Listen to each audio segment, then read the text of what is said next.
Thank you for joining us for our press briefing today. Today's particularly important as we will be talking about the reopening of schools and what that means for Tennessee families, for our students, for our teachers.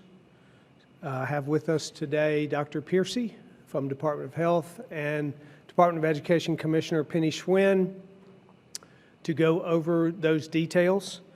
I know that there are likely a number of parents tuned in today, and we want to be very clear that what we want to provide for you are choices that you have for how you believe your children best should be educated, whether that is in person at school or at home. And we also know that we want to speak to teachers who we want to understand that we have a strong commitment to making sure that you can teach your kids safely and effectively, and we'll be talking about the ways that we are supporting our teachers in this effort. Many of our schools were forced to close in March due to the uncertainty of this pandemic.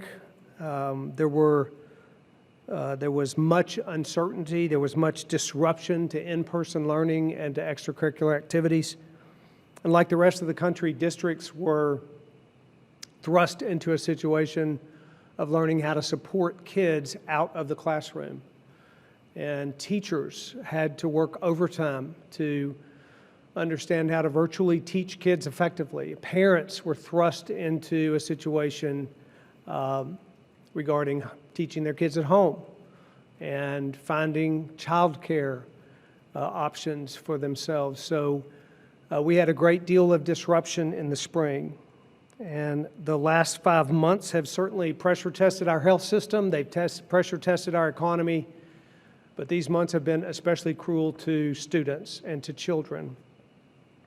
And if we're not careful, we stand to have a generation of kids who are left to fend for themselves. Make no mistake, extended time away from the classroom is harmful to children. There's widespread agreement to that. It's particularly harmful for low-income students. It's particularly harmful for students with disabilities. And while many Tennessee students can learn in a safe, supportive home environment, we have to account for the student that cannot, the student that is in the inner city, the student with special needs, the student that does not have access to adequate nutrition, the student that has mental health challenges, the student that does not live in a stable home environment. And the school itself provides resources for all of these students, and we are committed to serving those kids. Commissioner Schwinn will have much more to say about this, but our Child Wellbeing Task Force explored the significant risks associated with prolonged time away from the classroom when it comes to safety and mental health and academic achievement and other considerations. So like the American Academy of Pediatrics, the CDC, the National Academy of Sciences, Engineering, and Medicine, we fully support reopening our schools with in-person learning as the best option. We also believe that districts should open on time and that planned delays should be reserved for only the most extreme situations. School reopening is not going to be easy, and there will be a temptation at times to throw in the towel or cut corners, but we have to remember this generation of kids that are desperately needing us to show up on their behalf at this crucial time in this crisis. The role of the state is to provide clear data. It's to empower parents in choice for their kids. It's to support teachers in their efforts to teach safely and effectively. And it is to work with districts to make certain that they have everything they need to develop their reopening plans for their individual districts. As we work toward the safe reopening of schools, there's also been a lot of discussion about the return of sports in schools. And today I'm signing an executive order that will also not only talk about reopening of schools today, but that the executive order will allow for contact sports to resume in Tennessee schools. We worked with TSSAA to coordinate a framework so that football season and soccer season can begin. Non-TSSAA schools must follow those guidelines, and non-school sponsored athletics will follow the Tennessee Pledge, and the pledge will be updated to provide guidance for those athletics.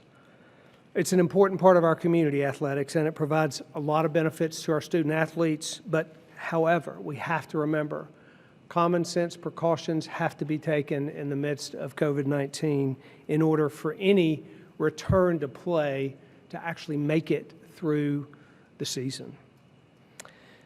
Additionally, I'll be signing an executive order this week that continues to give local governments the authority to determine mask requirements. Adopting mask requirements has been an effective tool to allowing buy-in from local citizens by their local leaders, and we are encouraged, as we discussed yesterday with Dr. Birx, the need for Tennesseans to wear masks and the need for us to implement policy that allows Tennesseans to grow in their adherence of this policy. Now we're going to move to school reopening reports. Dr. Piercy will walk us through the data and what we need to do to understand the risk associated with this and how COVID-19 spread is being measured. Commissioner Schwinn will walk us through the specifics for parents and students and teachers and districts. Department of Education and Commissioner Schwinn have thoughtfully built in measures that no other state in the country is providing, such as safety kits for 80,000 Tennessee classrooms to make sure that our teachers have the supplies that they need to open their classrooms safely. So let's begin with Dr. Piercy's report. Thank you, sir. Good afternoon. Today's focus is on education, but I'm going to start and give you a little health background first as it pertains to our children going back to school. You know, when you think about school, it's normal. You probably think about education. But I want you to remember there's so much more that children get at schools in addition to an education. And as a pediatrician and a mother, I know we're all focused on the holistic well-being of the child. Let me point out a few things that kids get at school that you may not readily think of. One is physical health. You've probably heard us talk about the importance of nutrition and feeding when children are at school, but they also get physical activity there, and they get, in some cases, health care. So school is important for their physical health. And as the governor mentioned, and you'll hear more about, children get mental health care at school as well. 75% of all mental health services in children nationally are provided in the school system. Likewise, schools are a very important place for identification of possible abuse and neglect. And we all know that children not only enjoy but thrive when they have the social and emotional supports that they receive at school. And that's why the Centers for Disease Control, the American Academy of Pediatrics, and the National Academies of Science, Mathematics, and Engineering, as well as the Department of Health, all recommend a return to in-classroom learning. So the Department of Health has been assisting the Department of Education in how we can do that in the safest manner possible. I will remind you that multiple studies, and the CDC recently pointed this out, that children are primarily not the drivers of community and spread in schools. They're also typically not the primary source of infection amongst family members in a household. And we also know that children are most likely to either have mild symptoms or be completely asymptomatic. In addition to helping the Department of Education with reopening, we've also been assisting them in what to do when the inevitable case comes in school. You've heard me say that before. You know that there will be cases in schools. And so what we're trying to do is make sure that we have a very detailed plan so that when we respond, we can have mitigation of the spread as well as minimize the disruption that it might cause. And finally, don't forget the routine well child care. You know, this is the time of year that you would typically get your back-to-school physical and any immunizations, kindergarten shots, or middle school shots that you might have. And I want to tell you about something that's been concerning. Right now, we are 43% lower in immunizations than we were this time last year, in childhood immunizations. That means almost half of the kids that should have gotten shots haven't gotten them. And I realize part of that is because of decreased movement and going about, but I want to reassure you, it's safe to go to the doctor or the health department, get your routine immunizations, get your back-to-school physical, and make sure you're taking care of routine well-child considerations. And last of all, have a great school year. Commissioner Schwinn?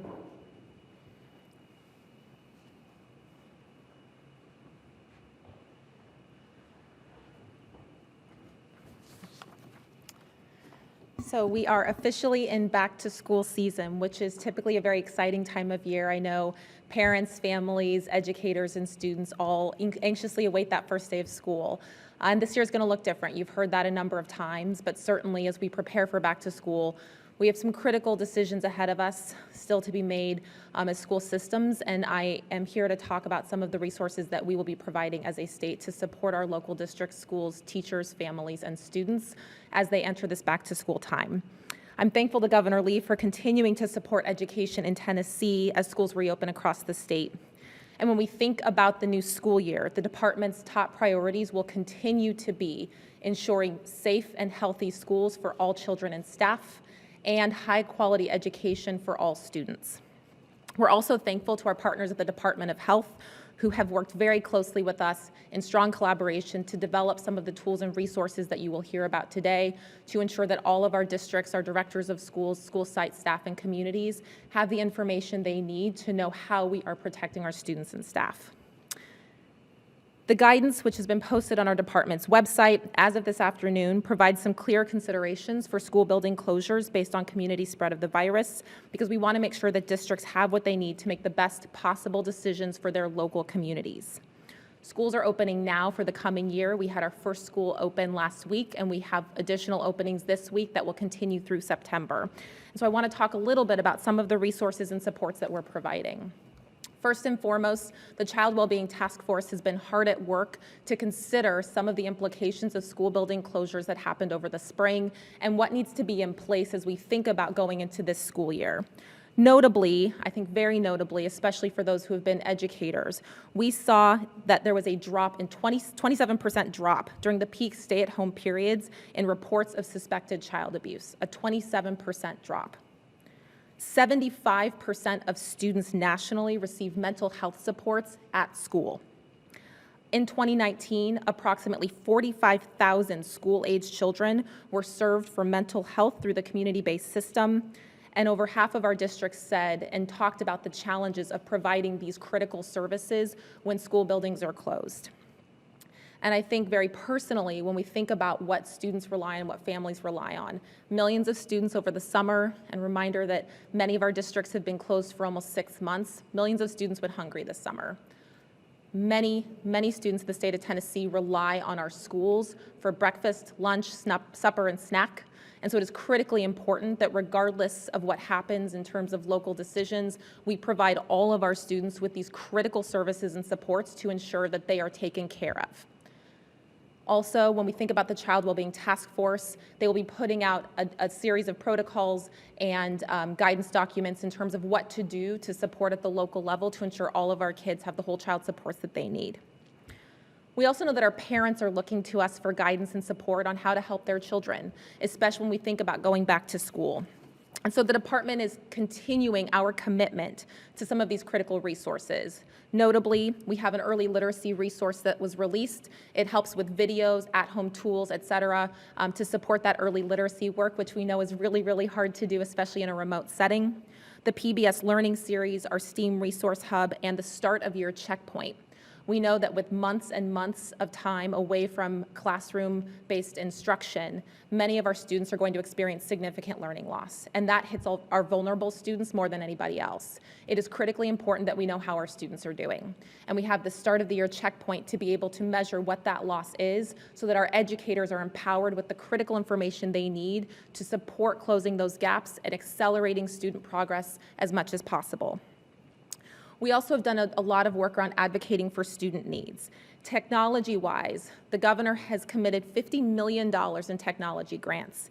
That's 250,000 devices that will now be in our school communities specifically for students to close that digital divide. We know that many of our districts are investing local CARES dollars or their ESSER dollars towards this, but 250,000 additional devices to support student learning, both in a remote environment, but also when they are back in the classroom. We know that this is critically important, especially for our most vulnerable students.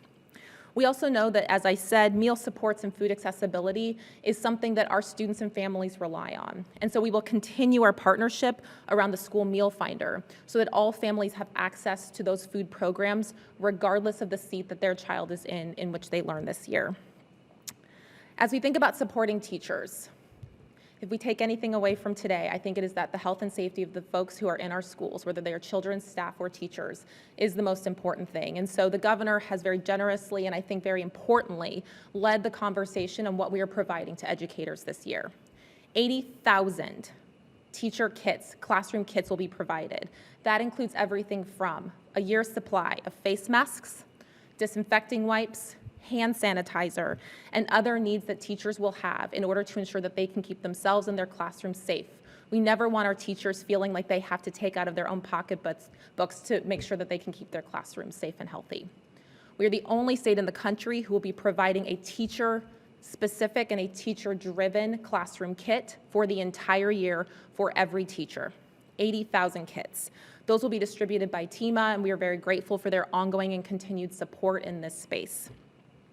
School nurses will also be provided with surgical masks, gloves, protective gowns, and face shields, so that as they are providing those critical services to our children, they can keep themselves safe as well. When we think about our educators, we also know that professional development is critically important. We've heard the need from our educators and our principals and our superintendents about the need to make sure that they are ready for this school year. So the department has provided additional professional development series that will be available on our website for reopening and back to school. And that is on top of the previously released partnership with UTK for principal professional development. About half of our principals participated, and the Trevecca partnership for teachers, where over a third of our licensed teachers in the state participated. Again, providing resources for our educators to be able to meet the needs of this new and very challenging school year. And then finally, when we think about assisting our districts, we know it is important that as districts are making these critical local decisions, that we give them the tools necessary to be able to do that in an informed way. And again, very grateful to Dr. Piercy and her team at the Tennessee Department of Health for working very closely and collaborating with the Department of Education on what those tools are. So you'll see those on our website. Specifically and notably, we have a decision tree that will help districts make those critical decisions if a positive case is noted in the school. We know that we want to make sure that we take the necessary precautions, but that we also have a very clear protocol outlined so that families understand how those decisions will be made and what that means in terms of their child's classroom, their child's school, and their community.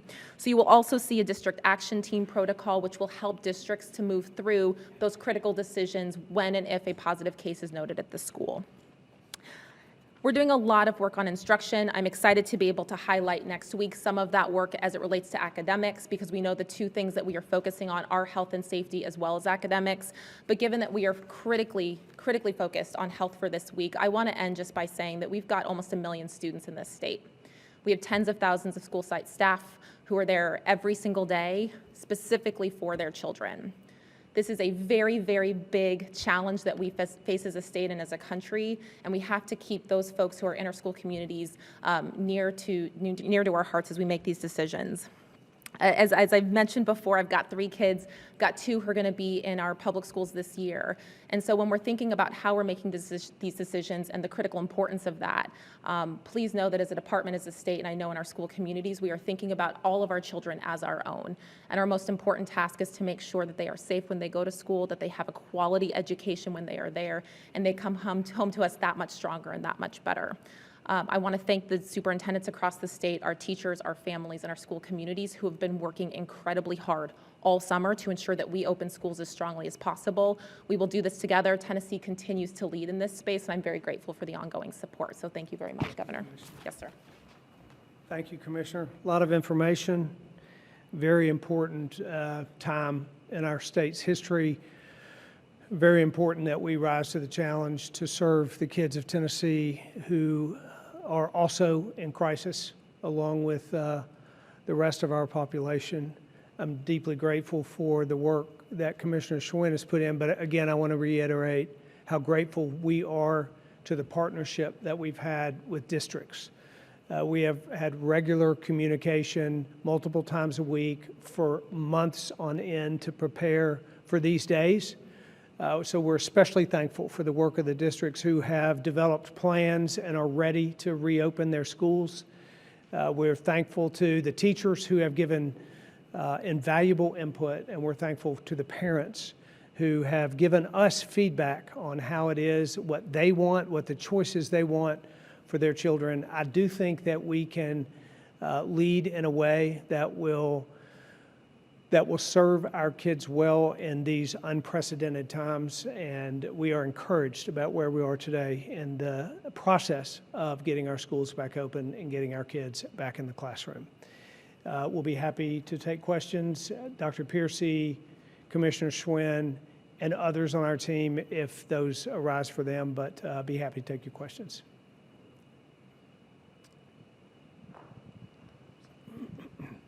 Hey, Governor. Jonathan. This is probably a question for Commissioner Schwinn. The Alcoa Middle School situation, I just wanted to get an update on that. Have any additional people tested positive there? What has the response been? And was that a student or an employee of some sort? And then a second question, how many schools have indicated to the state that they anticipate opening in person on time? How many indicate that they're going to be delayed or virtual for some time, and how many are still up in the air? Sure, so two great questions. So Alcoa City did have a positive case within the first couple of days of opening. That does let us know we got some great partnership with the Tennessee Department of Health, that would have happened outside of the school community, just by nature of how that worked. The school, and I would say the superintendent, worked through their protocol exactly as outlined. So they made sure to notify folks. That happened within hours.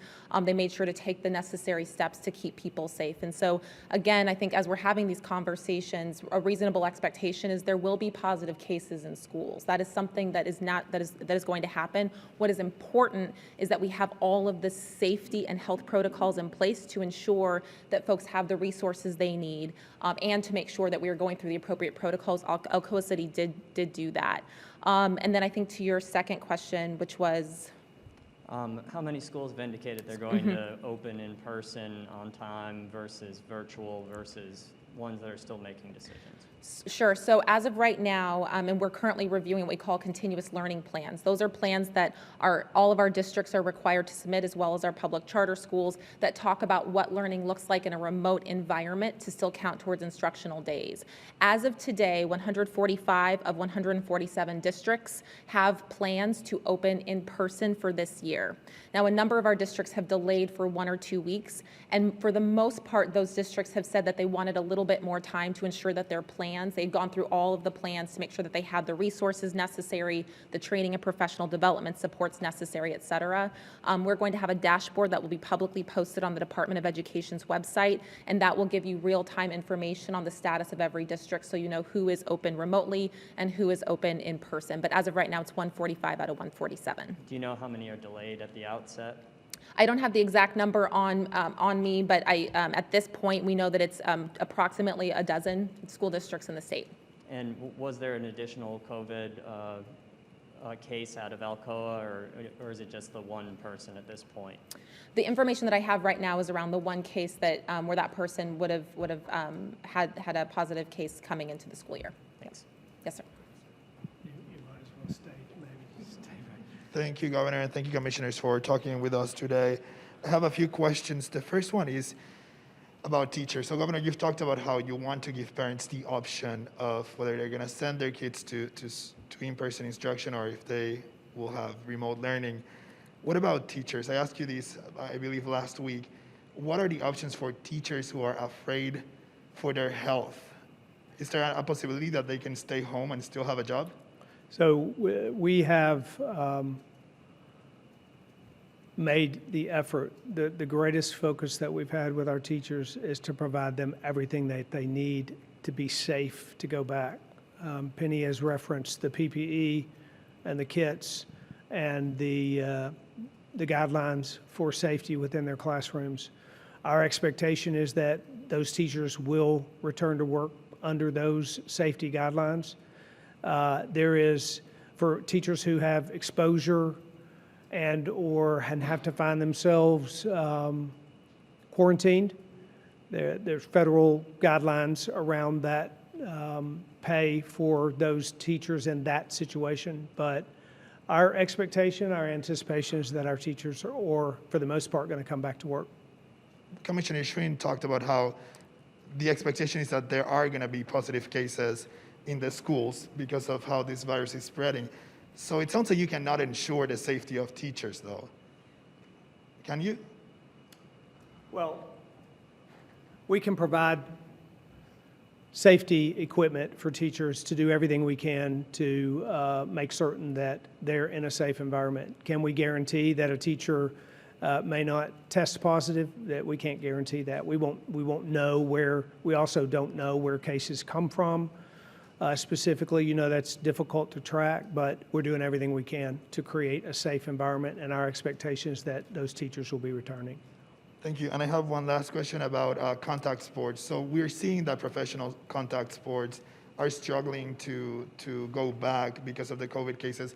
What do you see different here in terms of schools? I mean, do you foresee some of these schools? Well, I think, again, we'll see what happens when, as I said, our expectation is that if the guidelines by TSSAA are followed, then we'll be able to move forward with those contact sports. But we also know that reasonable, practical approaches have to be made considering COVID-19 in order to be able to finish the season. So we will see how that develops, but our anticipation is that we can move through that safely.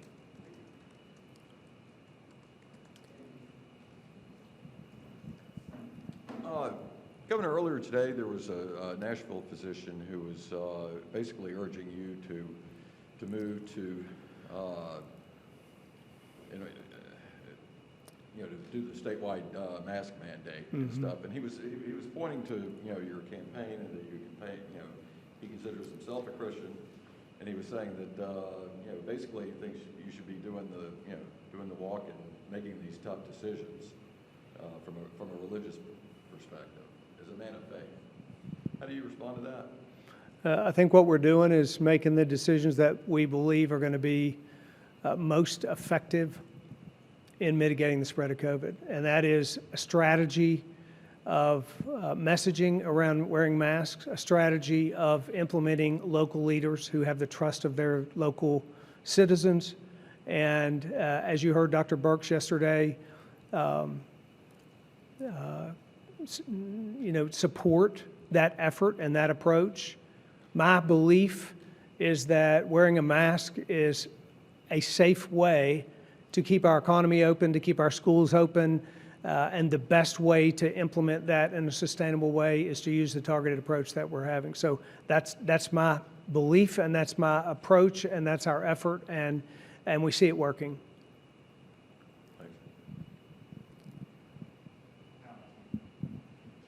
Hi, Governor. Alex? One of the things you said earlier was you are putting this in place with a real hope that it doesn't leave any students to fend for themselves, I think was your quote. In Nashville and Memphis, there's perhaps the widest swath of students that are very well off and ones that really struggle because of their home environment.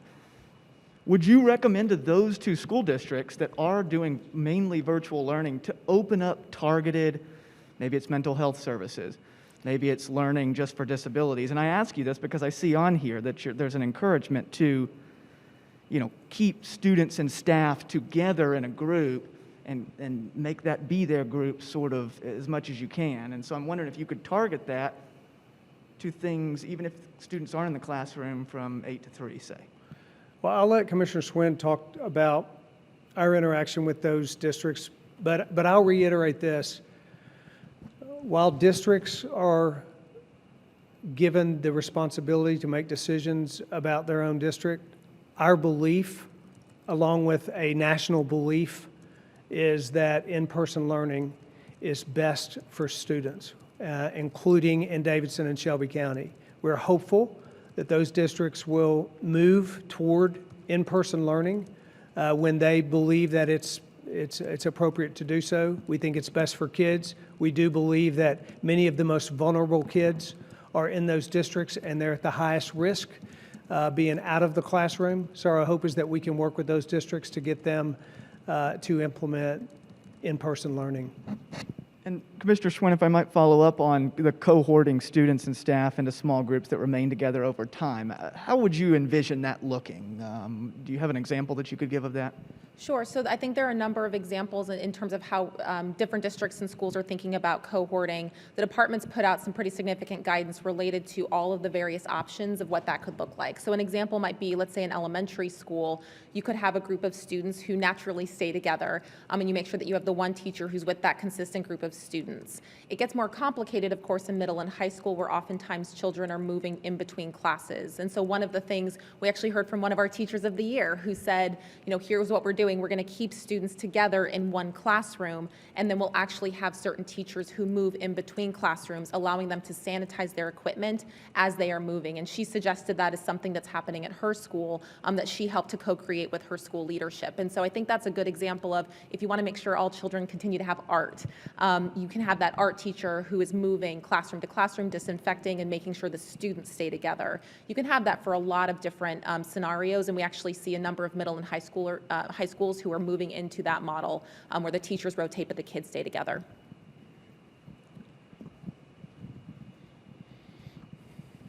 Governor, the CDC and the American Academy of Pediatrics have both said that the #1 condition that states should look at when opening schools is whether or not COVID-19 is under control in the state. It's not in Tennessee. How do you explain the decision to continue to open schools based on the current climate in the state? I think the decisions to reopen schools are based on the health and safety of children. I think we've outlined the risks associated with children not being in school. We've outlined all of the dangers and all of the negative impacts that has on kids. And so we weigh our approach to mitigating the spread of COVID-19, which we are aggressively pursuing on a daily basis, with the need to safely put kids back in the classroom. This decision around in-person learning is based on what's best for kids. And that's how we've made the determination to move forward. The CDC has also said that they believe that if there is a child or a teacher who is infected in a classroom, if there's a child or teacher who's infected in the classroom, that the whole classroom should be tested. Why not take that advice in your plan rather than potentially asking a child whether or not they've been within 6 feet of someone who has it for 10 minutes? Yeah, so one of the challenges that we face right now in the state is, and in the nation, frankly, is testing turnaround time and the speed with which we can get results back from testing. That weighs into that decision, and we will be looking at, and we talked actually with Dr. Birx yesterday about testing strategies moving forward. But we think that the clear protocols that we've put in place that will be pushed out to those districts are going to allow for the appropriate steps to take whenever there is a case in a school to make sure that those kids are safe. Do you think those children will be able to make those determinations, though? Whether or not they're, like a 6-year-old? Well, I think that this is going to be very hard. This is going to be very difficult, and we have to weigh the pluses and the minuses of keeping kids out of school far outweigh the positives that will come from them being in. So we're going to work together to have the best results possible with our kids in our school and use the protocols that we think will be most effective. Hey, Governor. Joel? How will you know whether this approach is working? Let's say 3 or 4 weeks from now, you have 20,000 kids and teachers who have COVID. At what point do you reassess and say, this is not working, we need to come up with something? Or are you planning to stick with this no matter what? Well, that's a bit hypothetical. From the beginning of March, we've not known what was coming, and we have made decisions based on data on information, on actually what's happening on the ground, and that's how we'll make decisions going forward. We'll watch. Nationally, we'll watch. There's going to be a nationwide experiment in this, but it's a nationwide commitment to kids. That's why most states and most school districts are doing this. But we'll follow the data, and we'll make decisions just like we have throughout this entire pandemic. And then I wanted to get you to elaborate a little bit more on what you said about the masks earlier. I think you're going to issue an executive order you alluded to empower local governments. Why not still issue a statewide mask mandate? The AG just said it's constitutional. You can do it. Yeah. You say that, you don't think it's effective to have this, but if it's effective for local governments, why isn't it effective for the state to have a Well, mandate? because I believe that that anything that's done closest to the people is most effective. And when it's possible, we ought to make decisions locally that affect local citizens. I think that people have trust in their local elected officials. And those officials can speak to their communities. The local health officials can speak to their communities. The private sector there can. And that is how you get sustainable buy-in in a community. And then I have one last question for Commissioner Piercy, and maybe you want to answer this, but will the Tennessee Department of Health release public data on a school-by-school basis, a la what you guys did in nursing homes, in terms of deaths and cases of COVID? Yeah, so that's a good question, and I'll remind you of kind of the issue when we started with the nursing home reporting. Until CMS gave us clearance to do that, we didn't feel comfortable putting that out because of the risk of re-identification. So just like in nursing homes, schools can choose to disclose that if they want. We just saw that happen in Alcoa City Schools.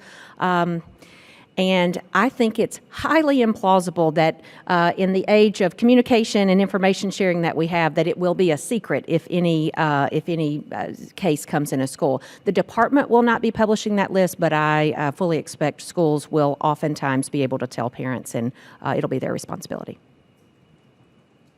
This question is probably also for Dr. Piercy or Commissioner Schwinn.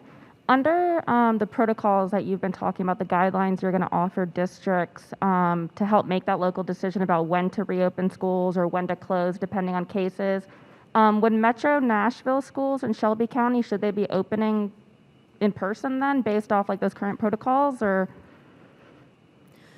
So I think we've all pretty clearly stated today that in-classroom learning is the best and should be the starting point, and then you should work your way backwards from that. Specifically to the Department of Health, we have assisted the Department of Education in a very detailed plan of how to address cases when they happen. It's a pretty sophisticated algorithm of one case or two or more, if they're related, if they're on a team, if they're in a classroom. And so what we're trying to do is minimize the disruption and narrow the geography, if you will, of any closure to the most narrow geography possible.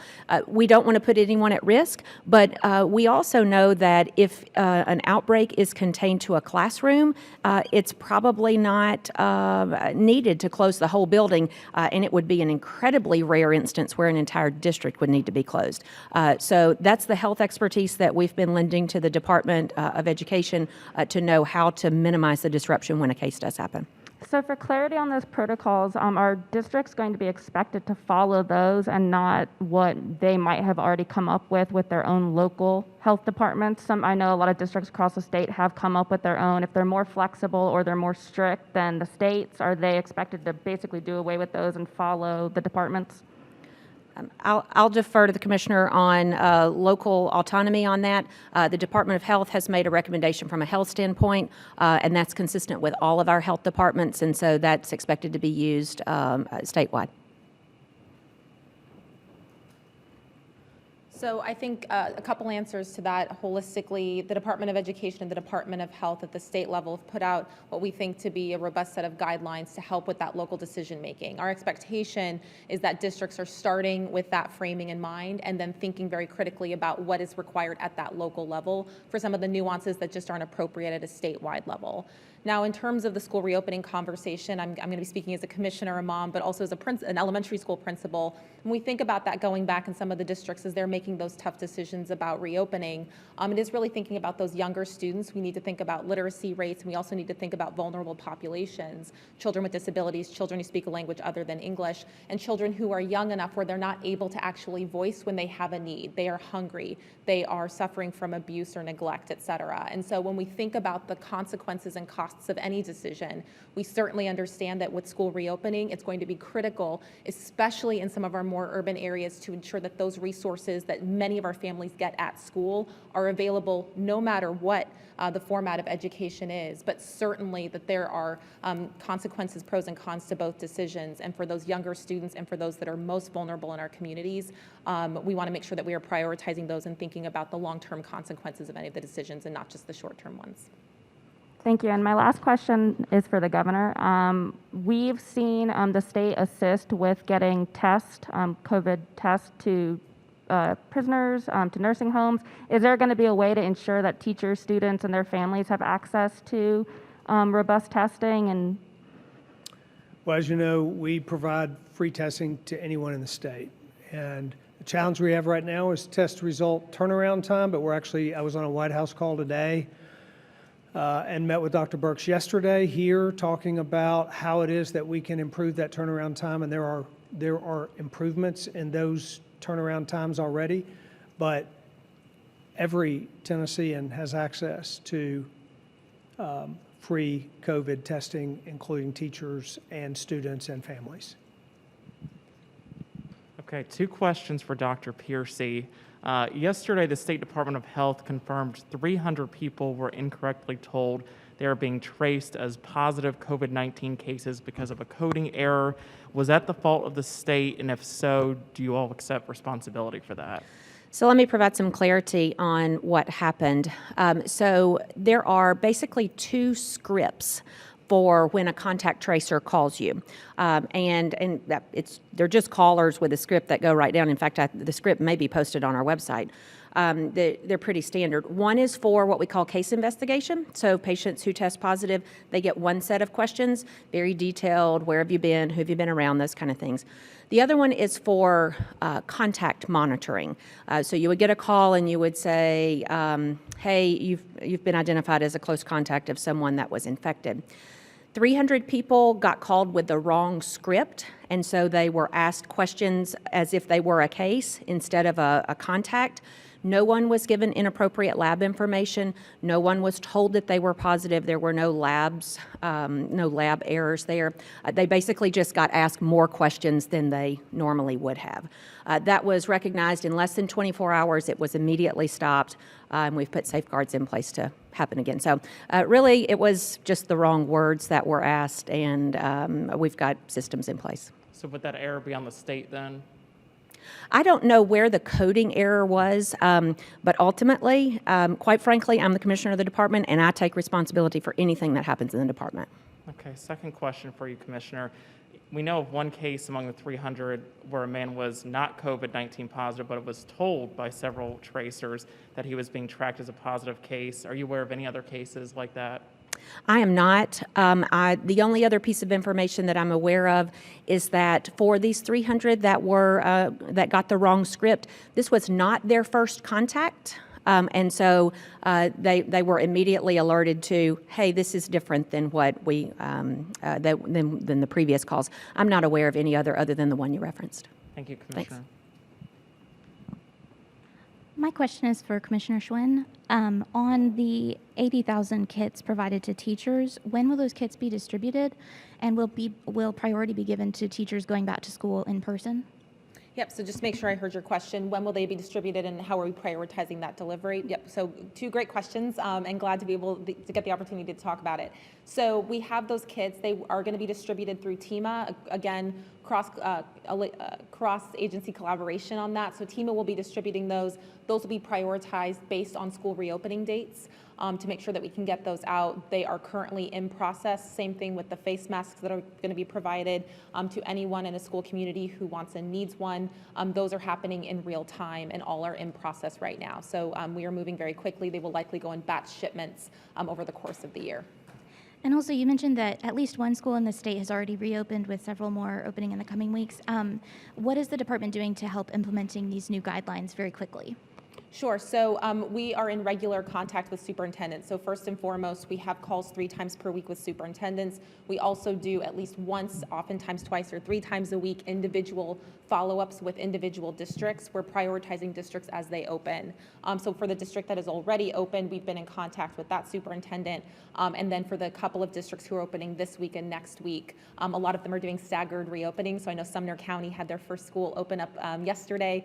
We are in contact with their instructional leads or their superintendent to ask if they need any additional supports, resources, or technical assistance from the state. So I think that's the kind of communication that has been accelerated over the course of the last 6 months. And frankly, as we think about getting districts the resources they need, these are some of those critical moments, and we're just very grateful that we'll be able to provide teachers and families with what they need to be safe and get a high quality education. Hi, I think this will be for the commissioner. A child gets sick, tests positive. Obviously, they're going to go home, 14 days. What's the reintegration process? Do they have to test negative? And how will they be helped during that 14 days or whatever with their schoolwork while they're at home? I can address the health part, and I'll take a stab at the educational piece and rely on Commissioner Schwinn if I misspeak. I believe your question was, if a child tests positive, then what happens next, essentially. There's a bit of a distinction that is important to make about isolation versus quarantine. When you test positive, you go into an isolation period, which, as long as you're asymptomatic or symptom-free at the end of it, is only 10 days. It's 14 days for quarantine, which is what happens when you are in contact with a case. But it's very important, whether you're at the end of isolation or at the end of quarantine, there is not a need to test at the end of that. CDC came out last week and actually made a pretty strong statement that if you're asymptomatic, you should not be retested within 3 months of a positive test. And so after those 10 days or 14 days, as it were, isolation or quarantine, you are clear to go back without another test. As for education during that time, as long as the child's well, I would suppose they could go to a remote learning option. And as we mentioned, most children, most children are going to be asymptomatic or have mild symptoms that should still facilitate that participation. I'm going to just answer a little bit on the remote. So every district has that continuous learning plan, or CLP. Those are the plans that are due. They were due last Friday, and we're in the process of reviewing them. Excited to be able to say Hamilton County, Knox County are the 2 most recently that have been approved as of today. But those remote learning plans can happen for a single child, for a group of students, if a classroom happens to be closed, or more. So they are intended to be flexible exactly for those requirements. All of the approved plans will be posted on the Department of Education's website. Dr. Piercy, do we have enough tests? I have a 2-part question. The supply side, do we have enough on hand? Are they distributed properly? Are people waiting in line and then they run out of tests in some of the places? Or that's one part. And then this is not related to school. This is in general, okay? And then the second part is, the governor referred to it. Do you track the average turnaround times for the various labs that we have, and your own, your lab too is one, right? And what is that average, and is it good or bad? How much time do you have? We can talk later. That's fine. No, to answer your first question on testing supply. So there's a bit of a distinction here that we need to make about test kits or swabs and testing availability versus lab supplies. This is a bit of a different narrative than what we would have discussed 90 or 120 days ago. We are really not seeing any supply chain issues with test kits and collection or testing sites. So another way of saying that is you can get a test pretty easily and pretty readily. And with now about 1.4 million tests done in Tennessee, it's pretty clear that people know when and where to be tested. The distinction that I want to make is that now the supply chain issues we are having are on the lab side, which feeds into your second question about lab turnaround time. So labs are having difficulty getting what's called reagent, which is a chemical that they need to run the test, and they are recently starting to have difficulty finding some of the supplies, pipette tips and other things that is just a result of the entire nation's testing demand being more than the supply chain can handle. So because of not only those reagent, those lab supplies are in short supply, we are having enhanced throughput, which means longer turnaround times. And I didn't look at the lab turnaround time before I came in here, but last time we were here, it was just shy of 3 days, 2.84 days at the end of last week. It may have changed a little bit since then. However, I want to be clear, as I was last week, that doesn't mean you get your tests back in 2.8 days because there's transportation time as well as reporting time on the back end. Some labs are a lot longer than that. Our state public health lab is a little longer than that, maybe 3 or 3.5 days. Some of the large national labs that are having to deal with national demand can be upwards of 5 to 7 days. And so every single lab knows that they need to do whatever it takes to reduce turnaround time. Actually was just on the phone with one of our commercial lab partners about an hour ago, and he was very clear about his needs and very clear that they were doing absolutely everything they could to try to minimize the turnaround time. So we'll continue all of those efforts, both in the state lab and supporting those in commercial labs. Could I ask a follow-up on what it, sorry. Could you talk to us a little bit about what is the significance if you're going to have an effective contact tracing and everything? I've heard different numbers or whatever. Could you just tell us a little bit about why it's so important to have a quick turnaround? Sure. I can tell you that if it takes 7, 10, heaven forbid, 12 days to get a lab test back, your contact tracing is essentially a moot exercise because not only have you allowed that person, they should be at home quarantining while they're awaiting their results. They could have potentially exposed persons during that time frame. And likewise, if they test negative, they were unnecessarily out of work and out of their activities when they didn't need to be. So excessive lab turnaround time has extensive implications, and that's why we're really motivated to get it down as much as possible.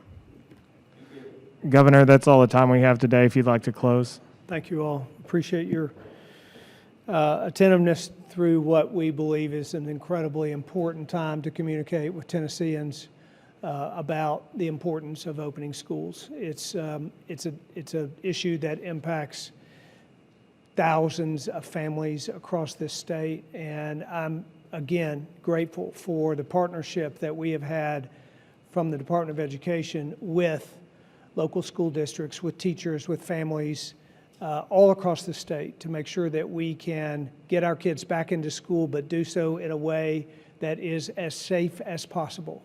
And we believe that that is the strategy that we've developed. We're encouraged about the direction we're going, and we're thankful for the partnerships that's made that possible to happen. Thank you for being here.